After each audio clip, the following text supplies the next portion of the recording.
కులగణన రీసర్వేలో పాల్గొని సమాజ భవిష్యత్తు నిర్మాణం చేద్దామని పిలుపునిచ్చారు మంత్రి పొన్నం ప్రభాకర్. కులగణన భవిష్యత్ తరాలకు దిక్సూచి అన్నారు. జాతీయ బీసీ దళ్ ఆధ్వర్యంలో బంజారాహిల్స్ లోని అవగాహనకు సంబంధించిన టీ-షర్ట్లను మంత్రి లాంచ్ చేశారు. ఈ గొప్ప పనికి శ్రీకారం చుట్టిన జాతీయ బీసీ దళ్ దుండ్రు కుమారస్వామిపై ప్రశంసలు కురిపించారు. కులగణనకు సంబంధించి ఇంటింటి రీసర్వేలో పాల్గొనాలని జాతీయ బీసీ దళ్ ప్రజలను చైతన్యపరుస్తుందని మంత్రి తెలిపారు.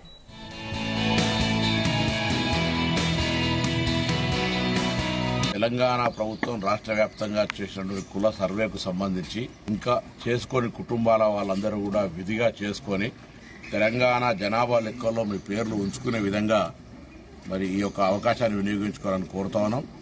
28వ తారీఖు వరకు చివరి తేదీ. ప్రభుత్వం 12 రోజుల అవకాశం ఇచ్చింది. నేను బీసీ సంఘాలందరినీ కూడా కోరుతా ఉన్నా, మేధావులను కోరుతా ఉన్నా.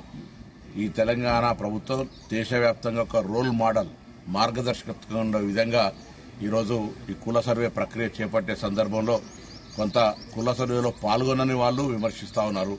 కుల సర్వేను వ్యతిరేకిస్తూ కోర్టుల్లో అఫిడవిట్ చేసిన పార్టీలు వ్యతిరేకిస్తున్నాయి.